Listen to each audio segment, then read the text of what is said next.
to MellyS The Story Collector web TV, where each week we bring you inspiring stories from courageous individuals about the moments and experiences that have shaped their lives. In this episode, we're talking with the gorgeous Sue Lester, and we're diving deep into what it truly means to be living a courageous life.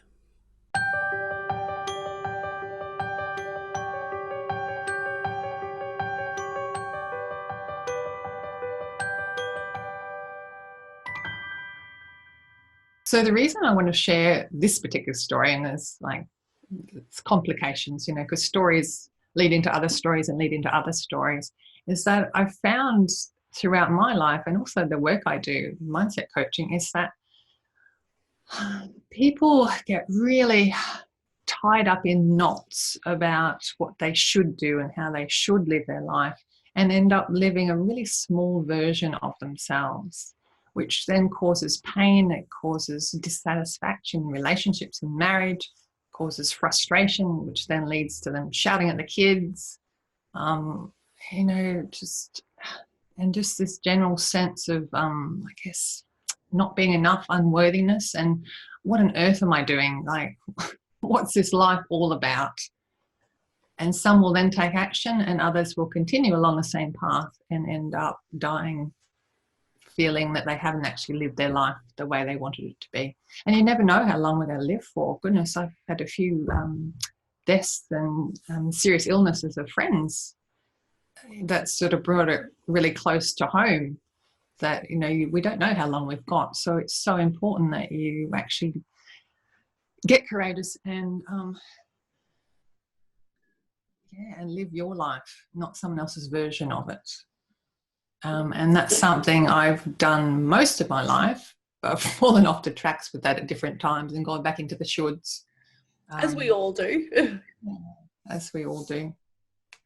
So but when my did life you really take a stand then and live your life your way?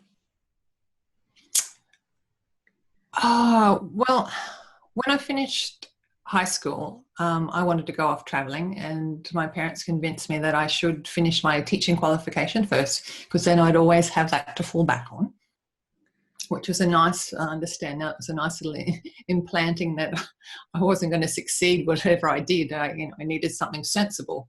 Oh, that's an interesting, that's a very interesting observation. Yeah. It's only writing my second book and reliving some stories from that time that's like, oh, okay, yeah, that planted the seed that I wasn't going to succeed unless I just stayed on the straight and narrow, sensible teaching path. And I mean, being teaching is something I'd always wanted to do since a little child. And I still teach now, but in a different form. I'm not classroom teaching. And really that was just their way of keeping you safe. Oh, yeah. And even going to college was way out of their frame of reference back then, because no one else in the family had done. So I did that, and I got married really early. I said a week after, or 5 days after my 20th birthday. And the crunch came. So I was doing the right thing. So I was teaching. I was married. My parents thought it was too young because they knew I wanted to travel, but I convinced them that I wanted to travel with him. Shame he didn't want to travel with me, but anyway. And then it came to the crunch that I was ready to go off to Europe, whatever, and he didn't. And it was a really messy way that he let me know that.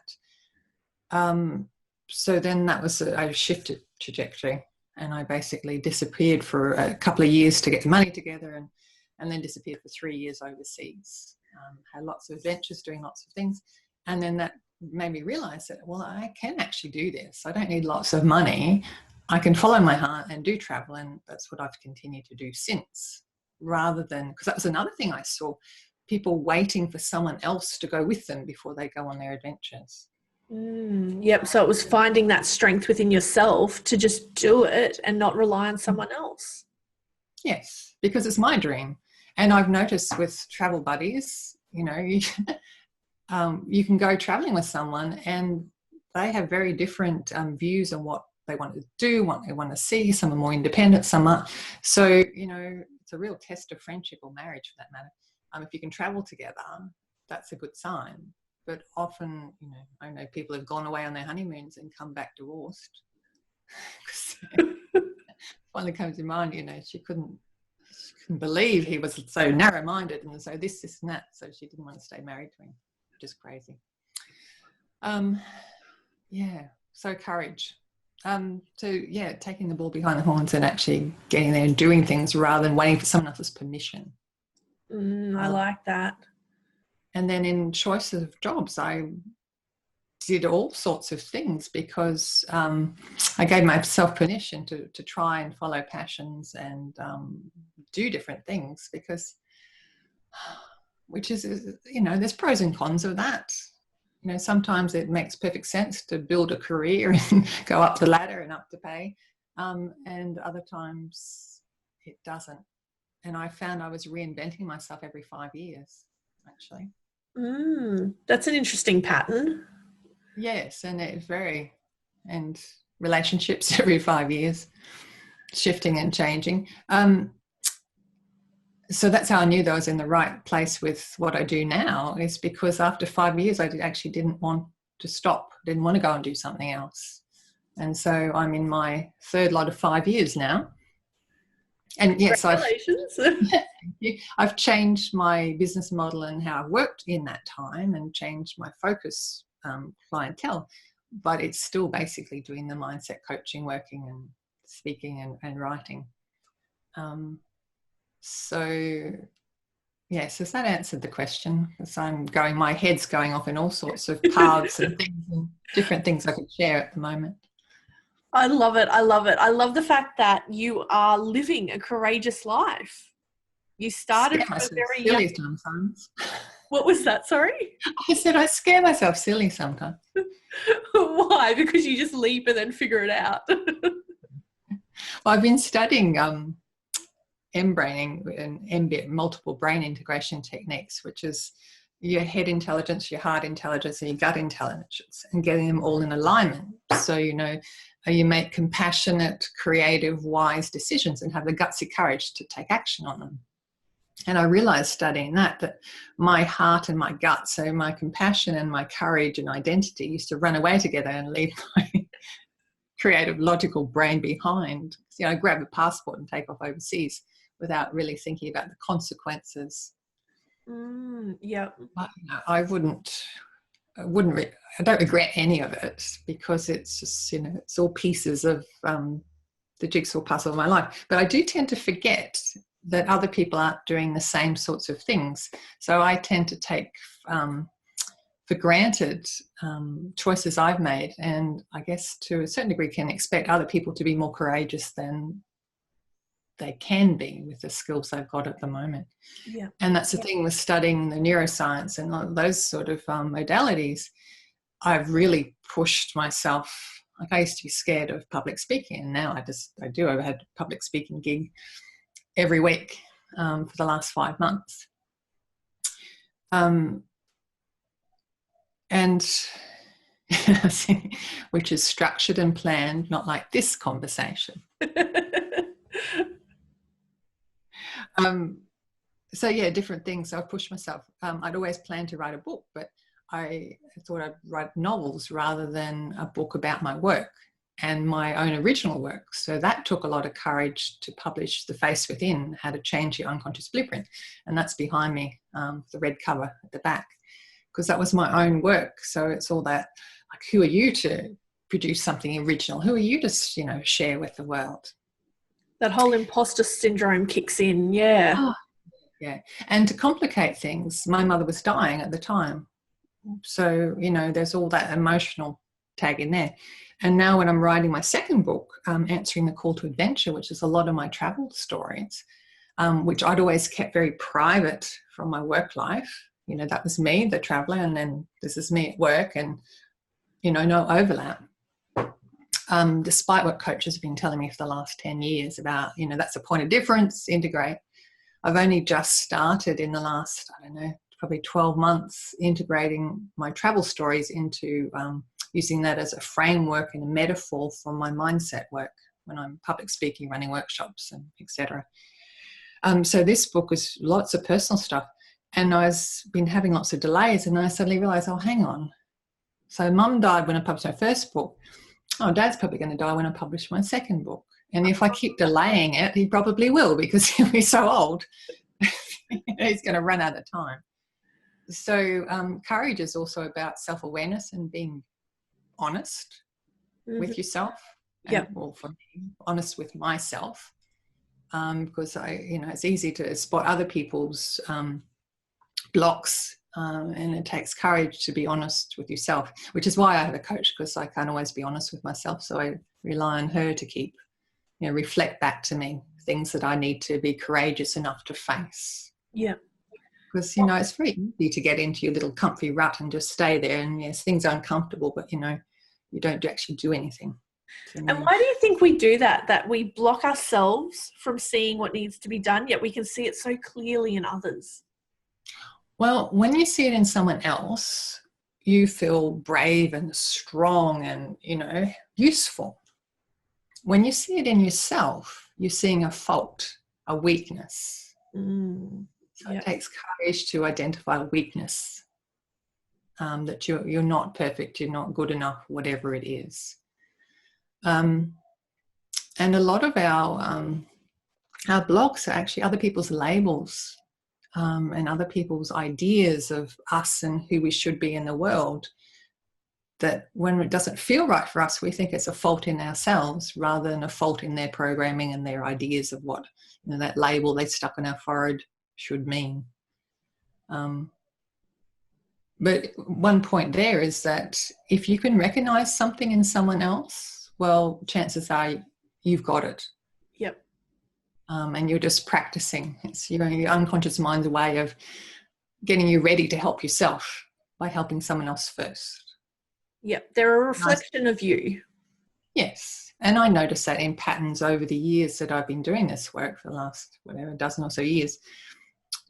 The types of clients I attract will shift and flow over time depending on what journey I'm going through and what I'm focusing on. So I have to be really careful about what I focus on.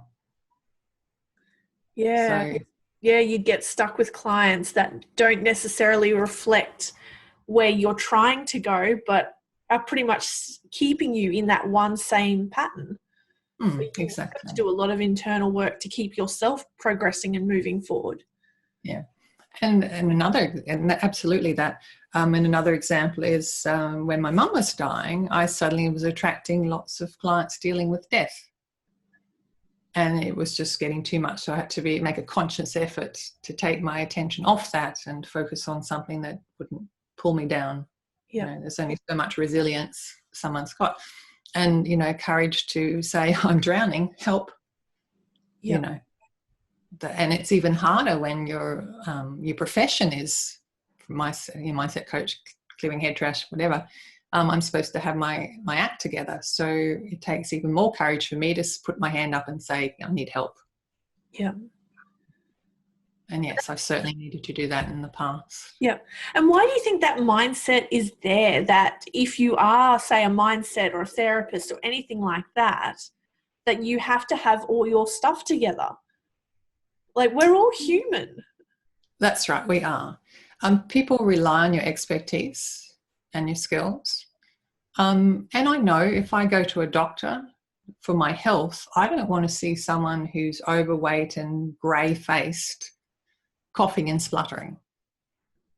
True. So there needs to be a certain level of authenticity and to have that credibility. I mean, I wouldn't want to work with a coach who wasn't actually walking their talk as well. Yeah. And so I guess the issue there is getting mixed up with expertise versus perfection. No one's perfect. We're human. Yeah.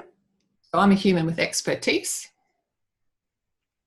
but, I'm not perfect. And I allow myself to not be perfect. I'm work in progress and accept that.